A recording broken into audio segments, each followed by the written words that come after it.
Quart d'heure techno. Les ondes de choc du progrès se rapprochent de nous. Mais tout cela, c'est déjà dépassé. Revenge of the Nerds. Les jeux vidéo sont partout. Alors quel est le rapport entre la chanson et la micro-informatique? Je vois pas tellement a priori moi. Car un beau jour, il y a eu la révolution. Amiga 500. Quart d'heure techno avec Mathieu Roy. Et avec Maxime Caron Labonté, directeur commercial chez Sinopé. Merci beaucoup de me recevoir dans le stade olympique, quand même. C'est des beaux bureaux. Des beaux bureaux, c'est le fun, c'est ici. On est en présence et on est ici pour le salon de l'habitation. C'est important pour vous, cette présence-là? Extrêmement important. On développe beaucoup le côté résidentiel et puis le contact client dans un événement comme le salon de l'habitation nous permet vraiment d'aller chercher, présenter nos produits et deux, comprendre le pouls des clients, ce qu'ils sont à la recherche, ce qu'ils désirent et puis comment qu'on peut, en tant que compagnie, s'améliorer. Donc, est-ce que vous êtes dans les objets connectés ou dans la domotique ou encore les deux? On est dans tout ce qui est connecté, en fait. Alors oui, des objets connectés. Sinopé a un très gros background en efficacité énergétique. Alors oui, on a commencé comme manufacturier de thermostats intelligents, connectés, les premiers thermostats programmables web, qui était vraiment la première génération de produits, pour suivre le marché tranquillement et se rendre compte que finalement la connectivité des objets est en train d'arriver et on a commencé à vraiment étendre le portfolio pour devenir une compagnie qui est beaucoup plus en domotique, qui est beaucoup plus vers des objets connectés de tout type et non plus seulement en contrôle énergétique. C'est quand même un défi ambitieux parce que vous n'êtes pas sans savoir qu'il y a de très, très, très gros joueurs dans ce domaine-là. Même les géants du web et de la techno s'intéressent à ça aussi. Hein. Je pense que l'environnement des objets connectés est probablement un des secteurs technologiques les plus en croissance. C'est certain qu'on embarque dans un milieu où est-ce que, oui, on va devoir interagir avec des géants de ce monde, pour ne pas les mentionner, là, les Google et Amazon de ce monde. Par contre, notre but en tant que manufacturier est non pas seulement de manufacturer des produits de qualité accessible, mais c'est aussi d'être compatible avec ces plateformes de communication-là. Donc, dans le fond, à la guerre, il faut bien connaître ses amis, mais il faut encore mieux connaître ses ennemis. Tout Donc, à fait. Google et Amazon, qui étaient des concurrents directs, peut-être même des rivaux, deviennent maintenant des alliés parce que leur environnement, leurs infrastructures vous permettent de vous y intégrer? En fait, qu'est-ce qu'on se rend compte, c'est que le marché est vraiment en train de par lui-même, s'en aller sur certaines plateformes. Et puis nous, en tant que manufacturiers, le but est vraiment de s'intégrer à ces plateformes-là. On doit s'assurer d'avoir les meilleurs produits qui sont connectés sur les meilleures plateformes. Quel marché vous visez exactement? On a plusieurs marchés chez Sinopé. On a un marché résidentiel. Alors oui, on s'adresse à monsieur, madame, tout le monde qui désire rentrer un environnement connecté dans leur maison, par thermostat, lumière ou accessoires autres.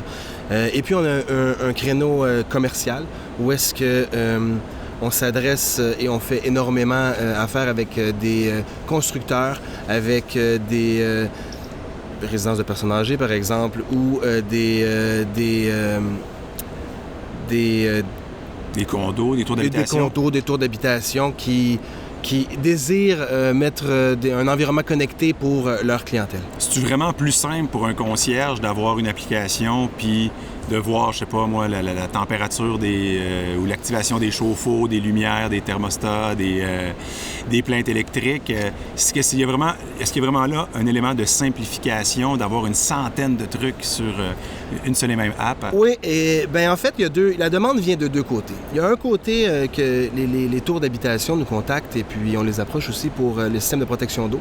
Okay. Alors, ça, on va revenir au contrôle énergétique, mais le système de protection d'eau, de plus en plus, les dégâts d'eau font des dégâts astronomiques dans les tours d'habitation. Et puis, au travers d'une plateforme de gestion commerciale centralisée, oui, le concierge est en mesure de voir toutes les unités, de voir l'état des valves qui sont ouvertes ou fermées, puis d'être alerté immédiatement s'il y a un dégât dans une unité. Pour revenir au côté énergétique, qu'est-ce qu'on voit, c'est que de plus en plus, il y a des promoteurs immobiliers qui bâtissent des tours locatives. Dans les tours locatives, il y a certains projets où est-ce que l'électricité est fournie dans le loyer. avec électroménager, avec Internet, puis avec un petit peu tout ça. Alors, ces promoteurs-là cherchent à avoir une efficacité énergétique pour réduire un petit peu la consommation globale du bâtiment. Alors oui, au travers d'une plateforme de gestion, ils sont en mesure de mettre des conditions permettant d'optimiser la gestion énergétique du bâtiment. Évidemment, il y a tout le temps l'aspect de sécurité là, qui préoccupe pas mal de monde. Comment vous vous assurez que c'est pas piratable par des personnes malveillantes puis ils peuvent pas en rentrer sur le réseau de quelqu'un qui aurait vos appareils? Il y a deux façons. Premièrement, c'est certain qu'au niveau de nos serveurs puis au niveau de Sinopé Technologies, on passe énormément de certifications. Cyber security, des certifications internationales avec des normes extrêmement strictes pour s'assurer qu'on est protégé de ce côté-là. De l'autre côté, quand on parle du déploiement du réseau Zigbee, il doit avoir une interaction physique, manuelle entre la passerelle de communication et les appareils. Okay. Ce qui fait en sorte qu'il faut vraiment ouvrir le réseau et physiquement appuyer sur un appareil pour le connecter dans ce réseau-là. Pour qu'il y ait un troisième appareil, par exemple, qui se connecte et qui arrive à faire augmenter le chauffage là, de manière dérisoire. Exactement. Il faut absolument avoir une interaction physique pour pénétrer le réseau. Sinon, c'est la protection que la personne a sur son téléphone qui fait un peu foi de tout. C'est ça le maillon le plus faible. Je pense que c'est tout le temps l'humain le maillon le plus faible et puis c'est la personne au bout du téléphone peut-être, oui. OK. Fait que si, par exemple, quelqu'un prend mon téléphone, scanne mon visage parce qu'il se débarre avec la reconnaissance faciale, là, à ce moment-là, il pourrait jouer dans mon thermostat. Oui, c'est exact. Mais il pourrait jouer dans ton compte de banque aussi. Oui, c'est ça. À un moment donné, la question, c'est peut-être pas la sécurité de ces appareils-là, mais peut-être le genre de personne qui t'entoure. Oui, exactement ça. Comment vous arrivez à vous démarquer par rapport, justement, à ceux qui sont sur le marché? On en a parlé tantôt, mais de Google, d'Alexa, mais il y a d'autres manufacturiers qui font ce genre d'objets-là, que ce soit des thermostats ou encore des gradateurs. Comment vous êtes capable de sortir du lot? Comment vous pensez être capable de sortir du lot? Bien, il y a deux façons. Premièrement, Sinopé est une compagnie intégrée verticalement à 100%, ce qui fait en sorte que, étant donné qu'on part de la page blanche jusqu'à la commercialisation du produit, tous les procédés sont faits à l'interne, font en sorte qu'on est capable d'être extrêmement rapide, extrêmement capable de s'adapter rapidement aux conditions du marché. Alors, notre versatilité, notre capacité d'adaptation rapide font en sorte qu'on est capable, si il y a quelque chose, un nouveau trend ou une nouvelle plateforme qui émerge, on est capable rapidement de s'interfacer pour s'intégrer dessus. Est-ce que c'est vrai aussi dans le matériel? Si du jour au lendemain, on se dit, bon, les gradateurs, on les aime plus avec des interrupteurs au bas, mais avec les bonnes vieilles roulettes, vous pourriez fabriquer un interrupteur à roulette. Tout à fait. On se retourne très, très vite parce que les designers industriels sont à l'interne, tous les ingénieurs sont à l'interne. Alors, la connectivité après ça, c'est déjà ce qu'on fait. Alors, il n'y a aucun problème pour redesigner un produit. Ça se fait en claquement de doigts. Ça, c'est donc, mais le design se fait de manière matérielle, mais aussi logicielle. Tout est fait à l'interne. Exactement. Wow! Mais quand même, il doit y avoir une partie qui est fabriquée en Chine, je suppose. L'assemblage. En fait, l'assemblage électronique est fait là pour une raison aussi, la disponibilité des pièces et le know-how quand même qu'ils ont développé au fil des années. Ouais. Sauf que sinon, la programmation est faite à l'interne. En fait, tout.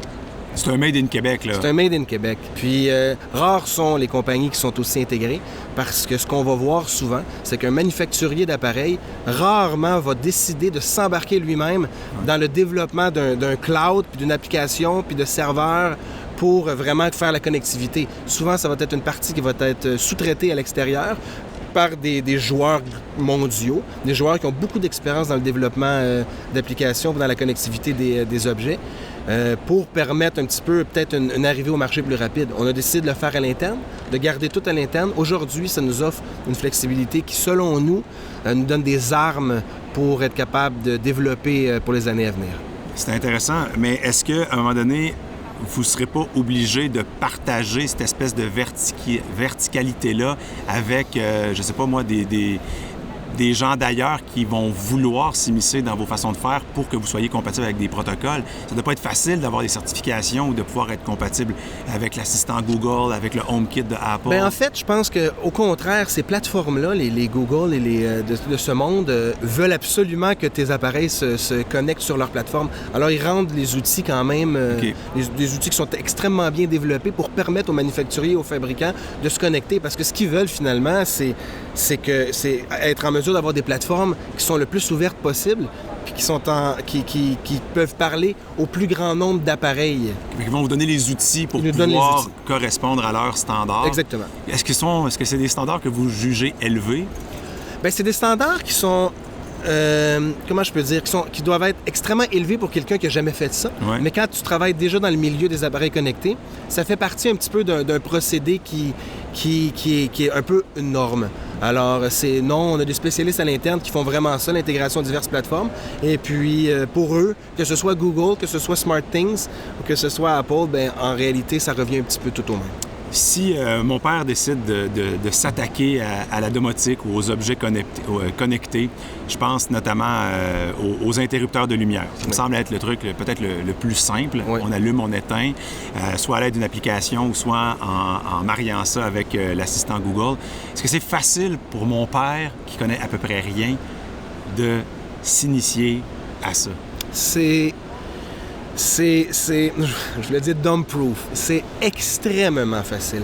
La façon de connecter les appareils, une fois que tu as connecté tu connectes ta passerelle de communication, tu ouvres le réseau, tu appuies sur ta switch, ton thermostat, ton gradateur, peu importe.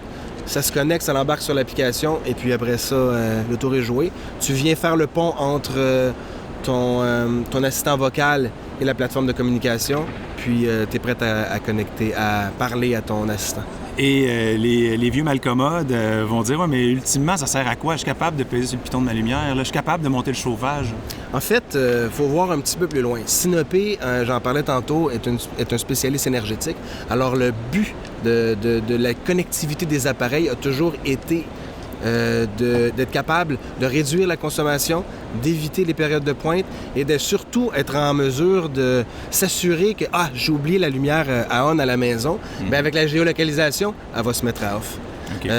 Selon le paramétrage qu'on y aura donné, là, pour être certain qu'il ne reste personne à la maison.